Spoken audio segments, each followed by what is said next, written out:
Olá, muito boa noite para você. Começa agora o Aparecida Debate, um espaço para discutirmos os principais assuntos do Brasil e do mundo. E hoje vamos falar sobre o transtorno de ansiedade. Quando você pensa em algo que pode acontecer lá no futuro, como é que você reage? Dá aquele friozinho na barriga, seu coração acelera, as pernas tremem, você começa a roer as unhas? Além de tudo isso aí, sua cabeça imagina um montão de coisas que podem ou não acontecer? Se sua resposta foi sim para algumas ou todas essas perguntas, saiba que você não é o único. Sentir essas coisas é normal, mas quando o nervosismo está demais da conta, é preciso atenção. A ansiedade em excesso pode se tornar um transtorno na nossa vida. E por que será que nós estamos cada vez mais expostos a esse tipo de nervosismo? Seria a avalanche de informações? Seriam as preocupações? Os prazos para fazer as coisas? Quem sofre mais, os homens ou as mulheres? Existe idade para sofrer de ansiedade? Como identificar os sintomas desse transtorno que tem a ver com o futuro? A ansiedade tem prevenção? Para falarmos sobre o assunto, aqui comigo está a Marcela Bianca, que é CEO e neuropsicóloga responsável pelo Instituto do Cérebro. Marcela Bianca, ela é professora e pós-graduada em neuropsicologia e membro da Sociedade Brasileira de Neuropsicologia. Eu também converso com a Michele Lopes, que é formada em Administração de Empresas e Negócios, tem MBA Internacional em Logística e Negócios pela FGV na Universidade de Ohio, nos Estados Unidos. Também é mestre e PhD em Coaching Internacional pela Florida Christian University. Olá, boa noite, bem-vindas. Boa noite. Antes da gente começar aqui o nosso bate-papo, eu queria que vocês acompanhassem comigo.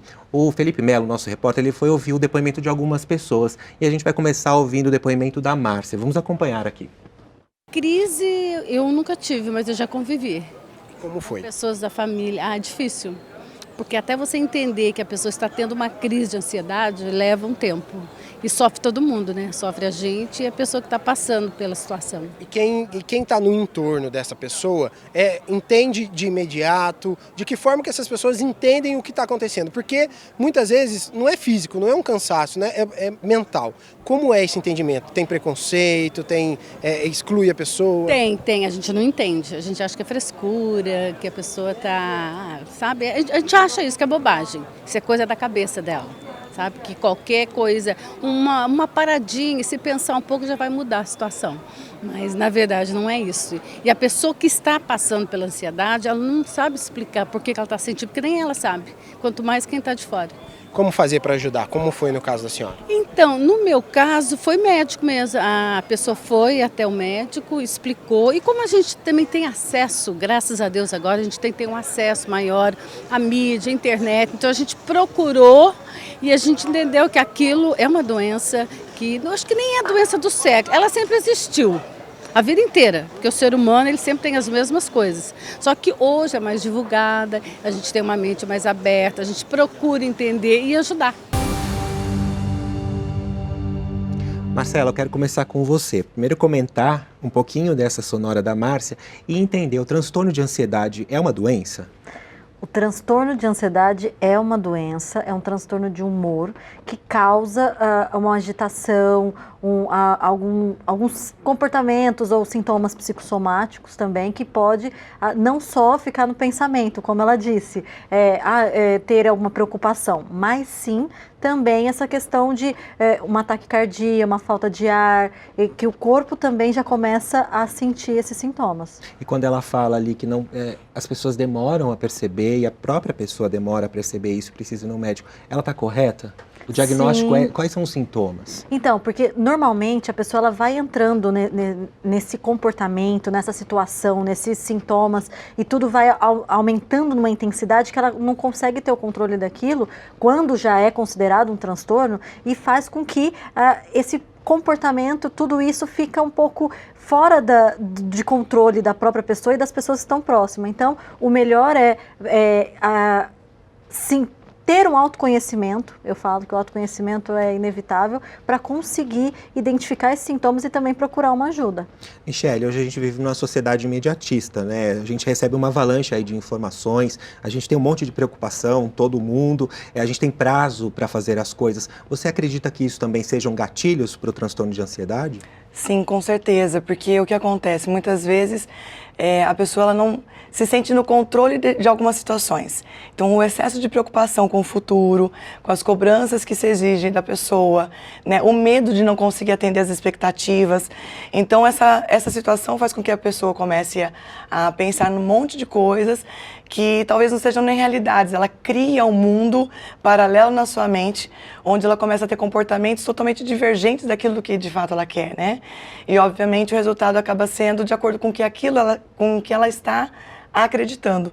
Então, se ela sente que ela não tem controle sobre a situação do qual ela tem uma responsabilidade, um compromisso, ela acaba também não tendo controle sobre as suas emoções. Então, existe uma sincronia aí do comportamento.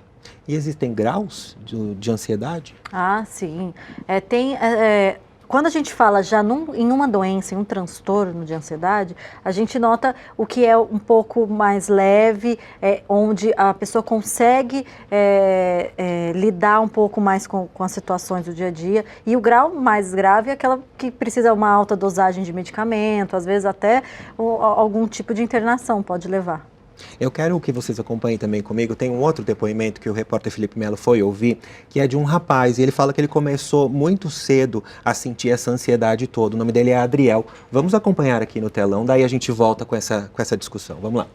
Eu tenho problemas de ansiedade, é uma coisa bem complicada de se lidar, certo?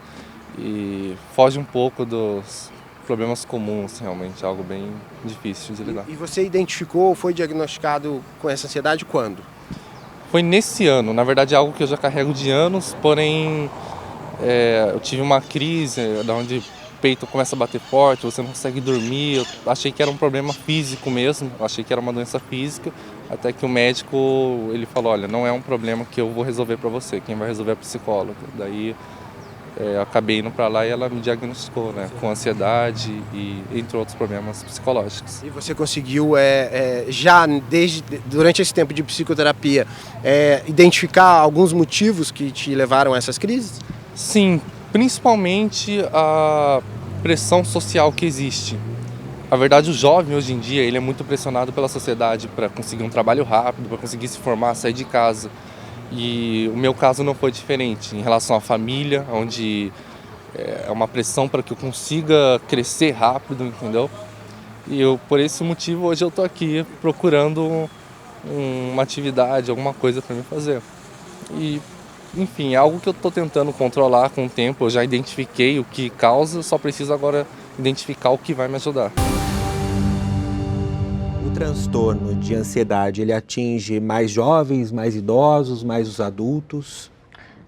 Da infância até os idosos, não tem uma faixa etária assim, muito específica. A gente nota que, né, que nem foi dito nesse caso, eles normalmente essa faixa etária de adolescente para início da fase adulta, eles começam a ter mais pressão, né, tanto da sociedade como dos pais, e aí a ansiedade costuma aparecer mais evidente. Mas nós observamos ansiedade em crianças, em idosos, em todas as faixas etárias. Mas a gente também tem que saber diferenciar a questão do estresse e da ansiedade também, que hoje em dia, com esse mundo um pouco muito fast, rápido, tecnologia, acaba tendo muito essa preocupação e gerando todos esses sintomas de ansiedade. Michele, você também trabalha com muitos jovens, Sim. né? Essa questão da pressão social que ele falou está muito relacionada ao vestibular, a pressão de ter que passar de ano, essa questão das informações. Você tem esse trabalho também voltado para os adolescentes e para empresários. Eu queria que você falasse um pouquinho. Exato. Na verdade, eu faço um trabalho muito forte com adultos, né, na questão pessoal. E esses pais me pediram para fazer um trabalho com os jovens, porque hoje não existia nada no mercado que desenvolvesse nesse sentido. Então, o que a gente consegue ver? Se a gente olhar para a estatística, agora no mês de julho, saiu pela OMS que o Brasil é número 1 em crise de ansiedade. Né? Da então, América Latina, né? Exatamente, 9,3% da nossa população brasileira tem ansiedade. Então, o jovem, ele não está isento disso. Até porque existe a cobrança do vestibular, como ele mesmo disse. Com 15 anos, a escola já está exigindo o que ele quer do futuro dele e ele não está preparado mentalmente. São muitas informações que ele recebe via internet, né, coisas que, pelo menos na minha época, né? A gente não tinha tantas informações. Então, como lidar com tudo isso? É a crise de uma namorada, de um namorado, né? Uma decepção amorosa. São tantas informações que acaba não conseguindo lidar com tudo isso. E o que eu mais tenho percebido, que tem gerado essa ansiedade, é a necessidade de se... não é necessidade, mas a comparação. Então, eu tenho que me comparar com os meus outros amigos e ser tão bom quanto em todos os aspectos, em todos os sentidos. E aí o jovem, ele deixa de entender que ele é um ser único. E que não adianta eu querer me comparar com outras pessoas se eu tenho as minhas qualidades e o outro tem os seus dons, os seus talentos, E nem né? sempre a comparação vale para ele, né? Exato. Então isso gera uma pressão muito grande de querer realmente ser aceito pela sociedade, ser aceito pelos amigos, ser aceito até mesmo pelos pais, pelos familiares, ou então até provar. Então eu vejo também uma necessidade de autoafirmação. É a crise da identidade, né? Eu não sei quem eu sou, então eu preciso provar o que eu sou, às vezes para as pessoas ou até mesmo para mim. E isso gera uma ansiedade, porque eu preciso realizar, preciso fazer. Mas nem tudo está de acordo com a minha possibilidade, né? Nem tudo me convém no mundo que tem variações. E aí o jovem não sabe lidar com tudo isso. Agora, Marcela, é normal sentir uma emoção, como eu falei ali no começo, né? Agora, quando essa emoção passa do ponto, aí vira um transtorno de ansiedade, vira ansiedade em si. Exatamente. Quando já foge um pouco do controle, já se torna, até como ele disse, né? O coração acelerou, eu achei que era algo físico. Então, quando isso acontece, normalmente já pode ser sim um transtorno de ansiedade. Você falou, né, que o jovem hoje ele é mais ansioso do que em outras épocas. Por que será isso? Só por causa de internet? Só porque tem o acesso ou não? Eu acredito que é pela cobrança. Existe a cobrança externa e a cobrança interna. Então a sociedade tem cobrado muito do jovem, que ele atenda à expectativa, né, ou às expectativas. Mas quais expectativas são essas? Muitas vezes nem os pais sabem o que querem de verdade dos filhos, ou então a frustração da sua própria vida é imposta sobre a vida do filho. Por exemplo, eu queria ser bailarina, eu não pude, não tive oportunidade, então minha filha tem que ser bailarina. Mas às vezes ela não nasceu com esse dom, esse talento, até nem mesmo com esse perfil de personalidade. Né? Então, às vezes, o pai cobra um jeito do menino que na mente dele é aquele jeito de ser homem, né? De lidar com situações, e às vezes pelo perfil de personalidade daquele jovem que é mais paciente, mais tranquilo, não tem o mesmo jeito do pai, aí existe um preconceito. Então, ou seja, ele não consegue nem entender o que as pessoas querem, como que ele vai atender as expectativas. Então, ele fica criando como se fosse personalidades, né? Pessoas diferentes para atender expectativas diferentes. Então, ou seja, tem essa cobrança externa, aí vem a cobrança interna, de que eu tenho que ser bom, eu tenho que ser aprovado, eu tenho que ser suficiente, eu tenho que ser querido, eu tenho que ser amado. E isso faz com que, isso mostra que aquele próprio jovem, ele não conseguiu se encontrar, né? Ele não tem esse equilíbrio dentro dele. E quando a gente pensa quem deveria dar esse apoio e essa estrutura emocional desde criança seriam os pais. Mas se os pais não receberam, como que eu vou levar para os meus filhos? Então vem numa sucessão das gerações antepassadas que chegam a esse estágio na vida de um adolescente. E isso gera uma bola de neve, né? Porque o transtorno de ansiedade acaba gerando outros efeitos, fobia, ataque de pânico, tudo isso. Não, né? e além disso, eu estive agora em Los Angeles, num Congresso Internacional de Alzheimer, e eles falaram que exatamente a doença do futuro serão as demências, que as demências serão causadas pela depressão e pela ansiedade. Ou seja, eu sempre falo que a ansiedade e a depressão é como se fosse um circuito de luz de uma rede elétrica de uma cidade. Se tem muita tensão ou se tem pouca, isso daí gera o conflito. E é a mesma coisa com o cérebro. Então, a gente nota, sim, que não somente aspectos emocionais e de personalidade, de comportamento, mas afeta também os aspectos cognitivos de médio prazo e principalmente a longo prazo. Então, é preciso também olhar muito para isso, não só o momento atual, mas o que pode levar. Eu tenho vários pacientes com demência precoce por uma depressão não tratada, por uma ansiedade também que não foi tratada. Então é algo sim que a gente tem que alertar do quanto precisa ser olhado para isso. Mas Marcela, é difícil identificar, não é? Porque Sim. pode ser confundida com outros transtornos ou outras doenças, né? Exatamente. Então, é difícil falar disso, mas também as pessoas têm que saber que o autodiagnóstico é complicado. A gente precisa ter um profissional para estar acompanhando. Então, se identifica que está algo errado, não precisa chegar a uma fobia ou uma crise de ansiedade propriamente dita. A gente precisa olhar como tem algo diferente acontecendo comigo, ou até mesmo uma situação, um desemprego, ou uma questão também da faculdade, entrar todo esse processo. A partir do momento que isso está dificultando alguma situação, procurar um profissional, falar a respeito disso e verificar se isso é patológico ou não, o quanto que isso está afetando. Porque quando passa muito tempo sem ser olhado por isso, depois vai chegar lá na frente e vai falar, nossa, olha o que aconteceu. Então, como eu trabalho muito com idosos, eu vejo o quanto isso, muitas pessoas falam, se eu soubesse disso antes, eu teria tratado, eu teria procurado ajuda. Então, o meu trabalho hoje, tanto como mestrado, até mesmo como meu doutorado, é falar sobre reserva cognitiva, cuidar das emoções para também não afetar tanto o cérebro. E a Marcela falou do mundo corporativo, né? O mundo corporativo está cada vez mais ansioso, você percebe isso no seu trabalho, Michele? Muito, muito. Hoje eu faço mentoria, né, com liderança, com empresários, e essa vida agitada, essa pressão de realmente atingir metas, de fazer acontecer, de não ter tempo, né? As pessoas não têm tempo hoje. E essa questão de não ter tempo gera uma ansiedade. Ela precisa realmente fazer o trabalho acontecer, né? Então, nesse sentido, existe um distúrbio da visão. Então, ela começa a ver coisas que nem sempre são a realidade no total. E aí, nosso trabalho, no caso, como coach ou como mentora, é trazer luz. É fazer a pessoa se acalmar, enxergar o todo, ter uma visão holística, não ver de uma forma míope, ou seja, só pelo seu ponto de vista, porque às vezes o seu ponto de vista é o que está levando a essa crise. Mas, de repente, quando a gente olha para outras circunstâncias, a gente pode encontrar outras possibilidades, outros caminhos. E esses outros caminhos podem se tornar mais fáceis, mais prazerosos, como até mesmo, por exemplo, delegar. Uma coisa tão simples que a gente fala há tanto tempo.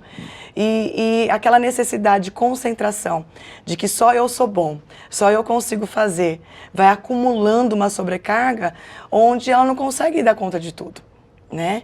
Então, são pequenos detalhes que, na verdade, num processo de um trabalho individual, aquela pessoa começa a entender, puxa, é só eu realmente dar um direcionamento, é só fazer realmente uma avaliação, eu ter uma visão de águia e não ficar ali na operação querendo fazer tudo. É uma visão mais ampla. Uma visão mais ampla. Então, são pequenos detalhes, pequenas técnicas que às vezes a gente trabalha de uma forma tão simples e olha, a solução às vezes é mais simples do que a gente pode imaginar. É que no calor da emoção, nós estamos naquele ditado, né, popular, no olho do furacão. E no olho do furacão a gente não consegue enxergar. Então, eu concordo com ela, com a Marcela, de realmente procurar ajuda externa de pessoas que não estão naquele agito, não estão no calor daquela emoção e que pode trazer luz, pode trazer uma outra visão de uma forma tão simples, tão clara e assertiva. Mas aí, como aquela senhora falou, a primeira que a gente ouviu, a própria pessoa não consegue identificar, mas aí quem está no entorno, que tem que começar a observar, é difícil isso acontecer, né? É difícil acontecer, as pessoas observarem, assim, e principalmente falar. Porque como que você vai chegar e falar, nossa, mas isso não é normal, você está muito ansioso, está muito agitado, né? Às vezes a pessoa não dá essa liberdade de ouvir isso. Então, a gente tem que tomar muito esse cuidado.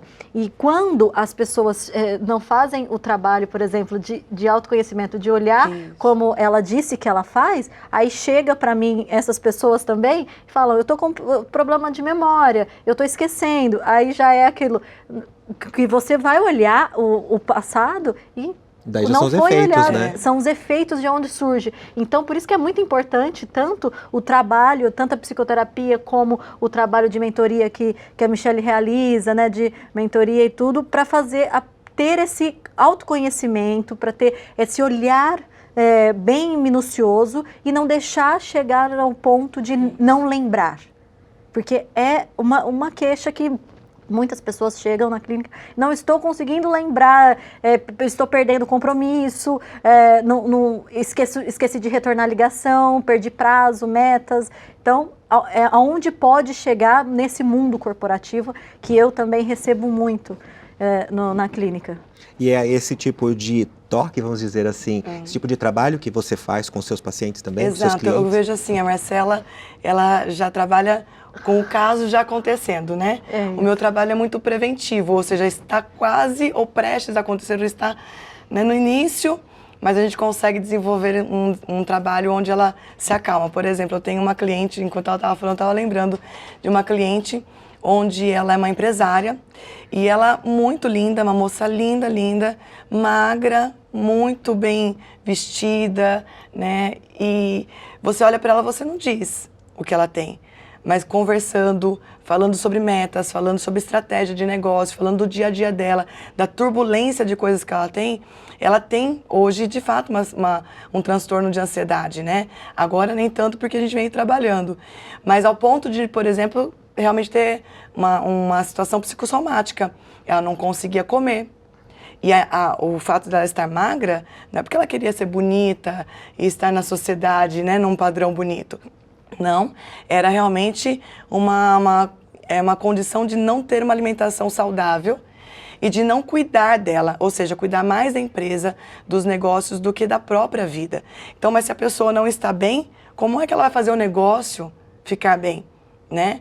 Porque a empresa ela se torna o resultado do que aquela pessoa está vivendo internamente. Então eu digo sempre, tudo que eu vejo externamente é apenas o reflexo do que eu estou vivendo internamente. Se eu estou saudável fisicamente é porque eu estou saudável emocionalmente. Se os meus negócios vão bem é porque eu estou bem equilibrado emocionalmente. Existe um reflexo de tudo, né? Então hoje, por exemplo, ela não conseguia dormir. Ela dormia 2 horas por noite, com todo um trabalho dela, do autoconhecimento, da conexão com ela mesma, né, de gerenciar o seu tempo, de colocar as coisas no lugar certo. Ela passou a ser uma pessoa muito mais equilibrada, mais calma, né? Então, até, por exemplo, esse tipo de pessoas, eles escutam, não sei se a Marcela pode afirmar um pouquinho mais, até mesmo vozes, pensamentos acelerados, o síndrome do pensamento acelerado. Então ela conversa o tempo todo com ela, aquele diálogo interno, onde ela não sabe se ela faz isso, se ela faz aquilo, aquele monte de dúvida. E na dúvida toma algumas atitudes que nem sempre são as melhores. Tem mais um depoimento que o Felipe Melo foi ouvir nas ruas de uma jovem, ela chama Denise. Vamos acompanhar aqui no telão.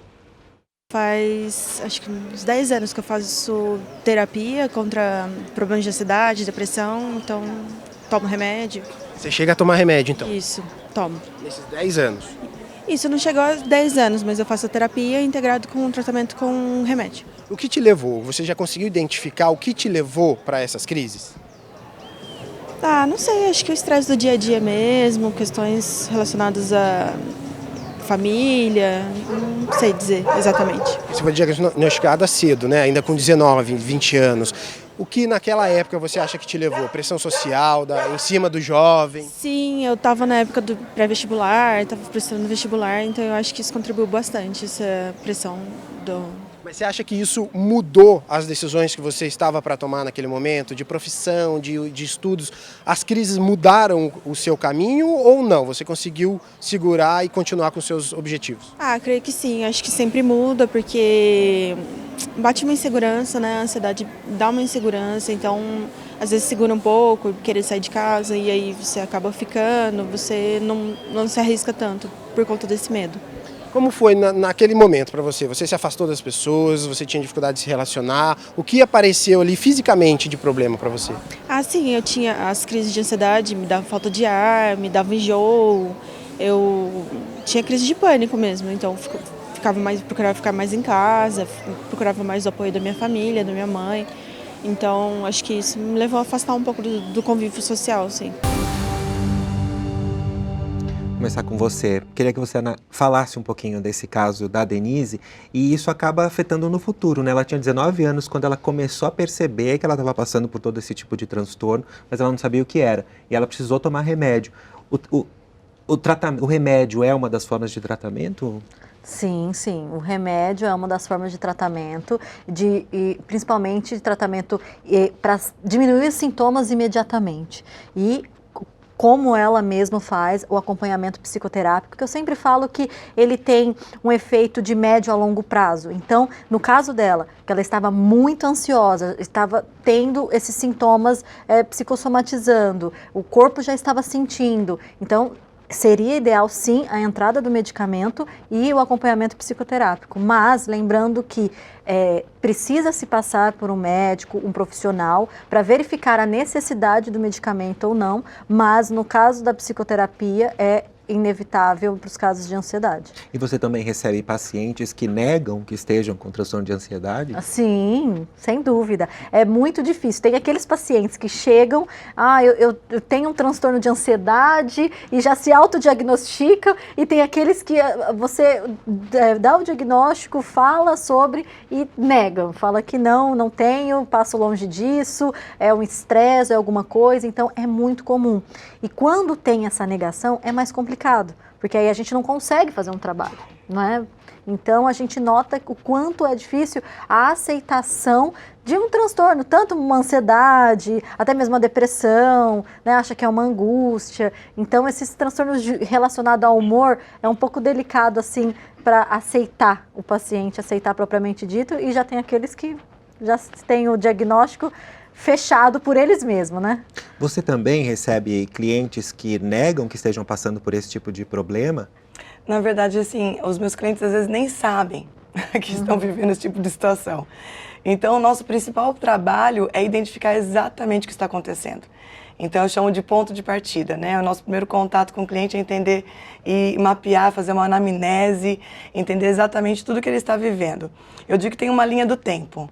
Né, eu estava vendo ela falar ali sobre, quando a gente fala de ansiedade, é a preocupação do futuro, é o medo do futuro, né? Mas quando a gente olha para o medo do futuro, para a preocupação, tem uma causa raiz nessa linha do tempo.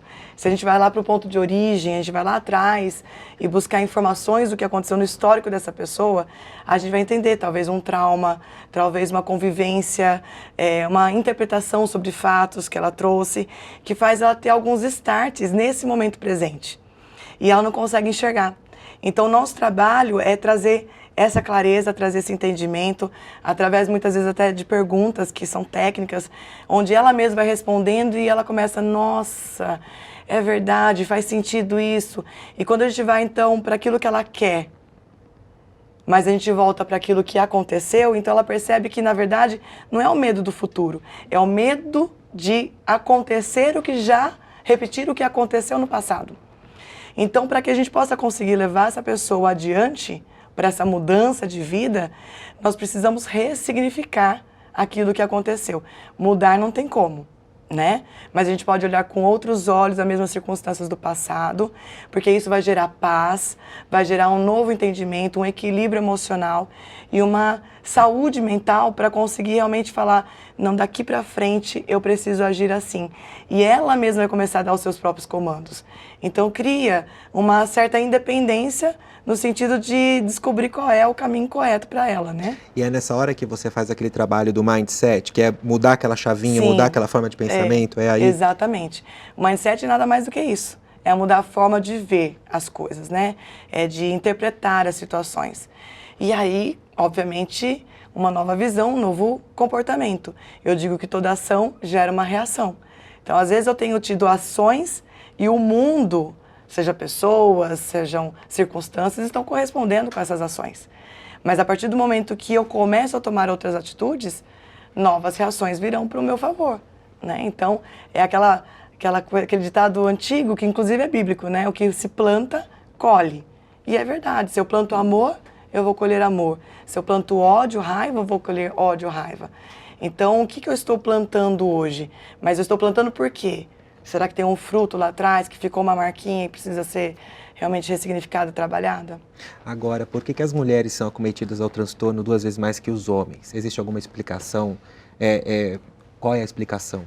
Então, na verdade, a gente tem que olhar pelo lado que a mulher, ela se expressa muito mais. Então, hoje em dia, sim, sempre foi comentado que a mulher, ela é mais ansiosa, ela né, mas é a questão também de se expressar mais. O homem, normalmente, ele não vai chegar e falar, olha, estou ansioso ou estou depressivo, né? Então, a questão da multitarefa da mulher, de querer fazer muitas coisas ao mesmo tempo, então tudo isso vai gerando a ansiedade, né? Por isso que às vezes eles falam muito dessa questão da mulher ser mais ansiosa. Você recebe mais clientes mulheres do que homens no seu trabalho? Eu tenho os dois, na verdade eu tenho cliente do Brasil e até fora do Brasil que vem fazer processos comigo, né? Mas assim, a maioria hoje que procura são as mulheres, porque apesar de tudo, elas têm uma busca por mudança, né? Acabam tendo um passinho adiante de reconhecer, falar assim, eu preciso de ajuda. O homem, às vezes, ele segura. Ele não quer demonstrar uma fragilidade, ele não quer mostrar que ele está vivendo aquela circunstância, ele quer resolver sozinho. No caso da mentoria, é muito interessante, porque eu faço mentoria com CEOs. E os CEOs, eles têm uma necessidade de mostrar uma imagem de superpoderoso, que sabe Segurança, tudo, né? segura. Até porque o trabalho exige isso dele, então ele não tem um amigo que ele pode conversar. E aí quando a gente vai falar sobre buscar auxílio, ele fala, não, mas eu não tenho problema para buscar, né, uma parte psicológica, mas eu não posso abrir com a minha esposa, porque minha esposa não vai me entender, então não posso abrir com o meu sócio, porque que ele vai falar de mim? E aquela preocupação, e com quem ele fala então? Com quem ele conversa? E aí vem o trabalho da mentoria, né, o trabalho do coaching, de poder ter a oportunidade dele abrir ali, sem a gente, como profissional, pré-julgá-lo, porque nós não estamos para isso, mas nós estamos para entendê-lo e fazer com que ele consiga ter um apoio para que possa sair dessas circunstâncias, né? E o interessante ressaltar, como a Michele comentou, que as mulheres, normalmente, ela tem mais mulheres, né?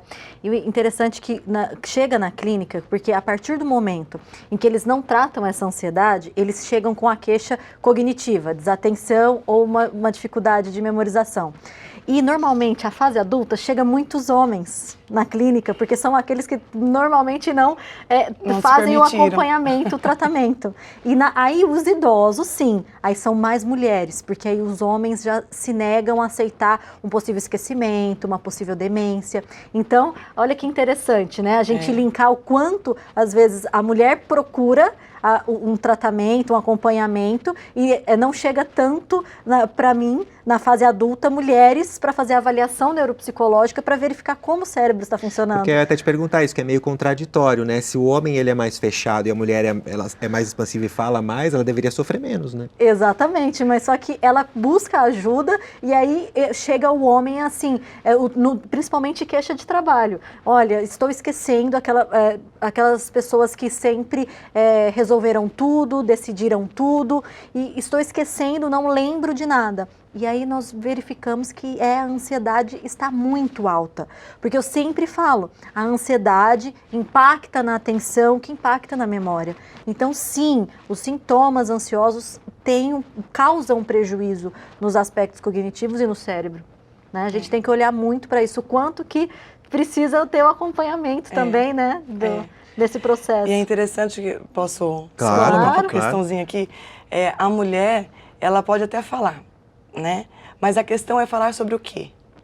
Porque se eu ficar falando só sobre o problema, eu estou focado e a minha mente ela vai congestionar essas informações e ela vai focar realmente no problema, ela não vai sair daquela situação. Ela gira em torno disso. Então a questão é, sim, falar para desabafar, porque realmente não pode prender. Quanto mais falar no sentido de se permitir ser ouvida, é bom, mas eu não posso também ficar falando só sem buscar uma solução. Eu tenho que falar para buscar um caminho que possa trazer essa solução para mim, essa luz. A atitude também, né? Eu acho que a atitude, tanto primeiro de buscar um tratamento, de buscar uma ajuda e de mudar também, eu acho que é importante. E é possível se prevenir do transtorno de ansiedade? Olha, Existem alguns fatores que a gente pode ressaltar. Primeiro, a prática de atividade física é uma forma de liberar a energia, né? Praticar atividade física, ter uma boa alimentação. A questão do sono também é muito importante, porque a falta do sono deixa a pessoa um pouco mais agitada, um pouco mais irritada. Então, a ansiedade, como também os sintomas depressivos, a gente consegue por hábitos. Então, são hábitos da vida. Eu sei que a vida é corrida, esse dia a dia, né, essa agitação, mas mantendo uma rotina e hábitos saudáveis, a gente consegue diminuir esses sintomas e o que está naquele momento prejudicando, passar um pouco mais desprevenido. Voltar um pouquinho na questão do mindset. Quando você já virou aquela chavinha, consegue com o seu cliente já virar aquela chavinha, o que de positivo você já vê na vida dessa pessoa, pessoal, profissional e até financeira? Nossa, são muitos resultados, né? Porque uma vez que a pessoa conseguiu virar essa chave, ela vai enxergar a vida de uma forma muito diferente. Então, por exemplo, eu tenho um caso de um rapaz, né, a gente estava falando aqui de jovens, ele chegou para um curso que nós temos, que é o Ressignificar, que é um curso de 3 dias, onde ele tinha muitas espinhas no rosto, muitas. Já tinha feito tratamento, tomado remédios bem fortes e não resolviu. Aí o que aconteceu? Na semana que ele saiu do curso, ele tirou uma foto comparando com o que ele estava no evento e sem espinha nenhuma. Agora, como a gente fala, qual foi o resultado disso tudo? O que aconteceu? O que provocou essa mudança interna? Né? Essa forma de se enxergar. Ele mesmo diz, eu me via como sujo pela minha história do passado. Se eu me vejo limpo hoje, eu permito com que o meu corpo reproduza né, de uma forma congruente. No mundo corporativo, por exemplo, eu tinha uma cliente que chegou faturando 120 mil reais de uma empresa. Depois de um ano, estava faturando 2 milhões por mês, com 5 unidades. Então, ou seja, por que isso acontece? O que gerou? Destravou. É a forma de mudar, né, o mindset, é a forma de ver de uma forma diferente, ou seja, de criar estratégias e caminhos que para mim antes estava obscuro, eu não conseguia ver. E às vezes literalmente está na cara, né? A resposta, né? Então, mais fácil. Eu acho que a mudança é tanto de dentro para fora, como também de fora para dentro, né? O quanto que também a pessoa não deixa que o ambiente também influencie. Então, é o olhar para si mesmo e também ponderar e criar algumas estratégias para lidar com o dia a dia, com as pessoas, o convívio e tudo mais. Falando de prevenção e tratamento, existe atendimento público para essa população que sofre transtorno de ansiedade? Sim, sim.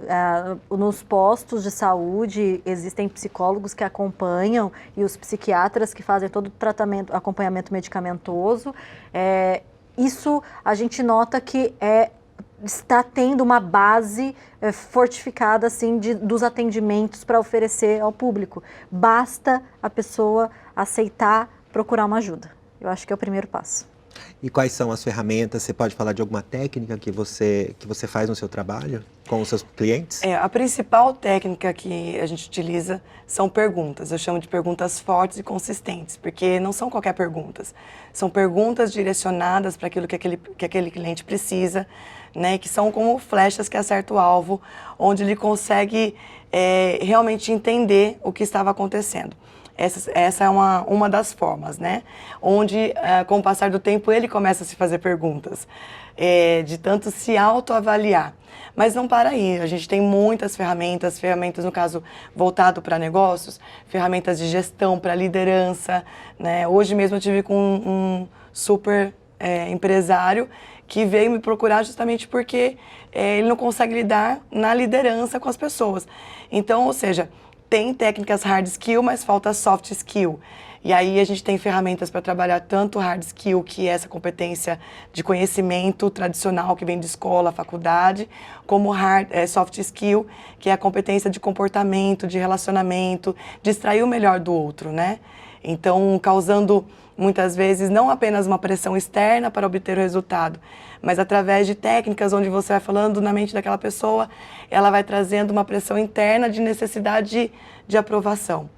Né, de ser aprovado. E eu complemento que eu gosto muito da técnica de respiração diafragmática, principalmente para quem é muito ansioso. Eu falo assim, porque a ansiedade pode gerar uma impulsividade. Então, respira fundo respira e conte até 3. Porque eu acho que as pessoas muito ansiosas acabam tendo esse comportamento um pouco explosivo. Então, a respiração diafragmática, ela diminui muito a ansiedade. Então, inspirou lentamente, expirou e faça quantas vezes for preciso. O momento da respiração é muito importante. Eu acho que vale a pena e fica a dica, né? Fica a dica, muito legal. A gente está se encaminhando aí para o final. Eu queria uma consideração final sua, Michele. Como você trata os seus clientes, se tem alguma técnica, assim, ali na hora que a pessoa fala, nossa, nunca tinha pensado em respirar e pensar um pouco. Eu, assim, considero que o mais importante, Marcelo, é a pessoa ter um encontro com ela mesma, sabe? Ela precisa se conhecer. Quem não se conhece, ela gera uma série de problemas. Então, eu preciso realmente me conectar comigo, me amar, me respeitar, me valorizar, reconhecer que eu sou bom naquilo que eu faço, sabe? Porque as pessoas de fora só vão ver aquilo que nós temos, que é o que eu realmente reconheço, né? Então, não adianta eu ficar esperando que os outros vejam aquilo que nem eu consigo enxergar, né? E o segundo passo, além de realmente saber quem eu sou, é de fato saber por que eu estou aqui. Então, o sentido de viver, o propósito de vida.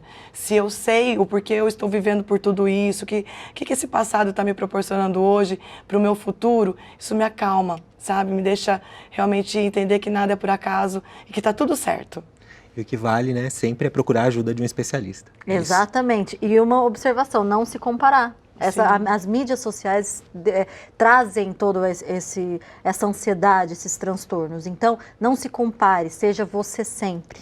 Ótima dica. Infelizmente, nosso tempo acabou. Eu quero agradecer muito a Marcela Bianca, que é CEO e neuropsicóloga, responsável pelo Instituto do Cérebro, Marcela Bianca. Ela é professora e pós-graduada em neuropsicologia e membro da Sociedade Brasileira de Neuropsicologia. Muito obrigado também a Michele Lopes, que é formada em Administração de Empresas e Negócios, tem MBA Internacional em Logística e Negócios pela FGV, na Universidade de Ohio, nos Estados Unidos. Também é mestre e PhD em Coaching Internacional pela Florida Christian University. E você, se quiser rever esse programa, acesse o canal da TV Aparecida no YouTube e deixe sua sugestão, crítica ou elogio na nossa página. Use a hashtag Aparecida Debate. Ou ainda, se preferir, mande sua mensagem pelo nosso WhatsApp, 12 9 9750 3600. O Aparecida Debate de hoje fica por aqui. Uma boa noite para você e a gente se vê na semana que vem. Tchau, tchau.